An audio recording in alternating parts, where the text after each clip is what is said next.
మన కొరకు ఎన్నో ఏర్పాటు చేస్తాడు. దాన్ని కోల్పోవడం గల కారణము దేవుడు కాదు, మనము కాదు, ఇంకొకరు కాదు. మనం దాని మీద దృష్టి నిలపకపోవడం వల్ల, హల్లెలూయా, మనం డిస్టర్బ్ అయిపోవడం వల్ల.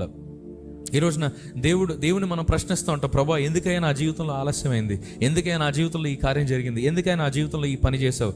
దేవుడు అంటాడు, నేను ఆల్రెడీ ఏ సమయంలో ఏ కాలంలో ఏది ఏర్పాటు చేయాలో అన్నీ ఏర్పాటు చేశా, బట్ యు ఆర్ డిస్టర్బ్డ్. అపవాది నిన్ను ఏ డిస్టర్బెన్స్ కూడా నడిపించాలనుకుంటున్నాడు, క్లియర్గా నువ్వు ఆ డిస్టర్బెన్స్ కూడా వెళ్ళిపోయావు. కాబట్టి నేను నీకోసం నిర్ణయించిన మార్గంలో నువ్వు నడవలేకపోయావు, నీకోసం ఏర్పాటు చేసిన ఆ మేలును నువ్వు పొందలేకపోయావు.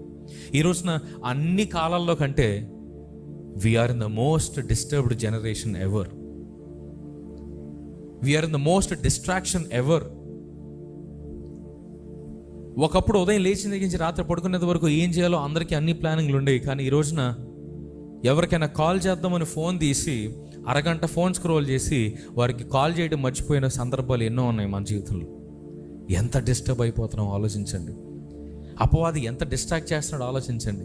ఏదో చేద్దామని ఫోన్ తీసి ఇంకేదో చేసి ఫోన్ పెట్టేసి నేను ఫోన్ ఎందుకు తీసాను బయటికి అని ఆలోచిస్తే, అంటే అపవాది ఎంత డిస్టర్బ్ చేస్తున్నాడో ఆలోచించండి. ఈరోజు మనల్ని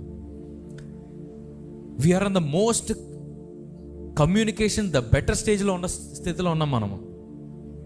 కానీ యట్ వీఆర్ సో డివైడెడ్. అసలు కమ్యూనికేషన్ అనేది కనిపెట్టింది అందరూ కలిసి ఉండడానికి, కలిసి మాట్లాడుకోవడానికి, ఇన్ఫర్మేషన్ పాస్ చేసుకోవడానికి. కానీ ఈ రోజున మాట్లాడుకోవడానికి ఎంత సదుపాయాలు ఉన్నాయో మాట్లాడడానికి మనుషులే లేకుండా పోయారు. అవేమీ లేని రోజుల్లో రోడ్డు మీద వెళ్తా ఉంటే 10 మంది పలకరించేవాళ్ళు. కానీ ఈ రోజున 10 మంది కాదు, రోడ్డు మీద ఉన్న ప్రతి ఒక్కరు కూడా రోడ్డుని కాకుండా ఫోన్ చూసుకుంటూ నడుస్తూ ఉన్నారు.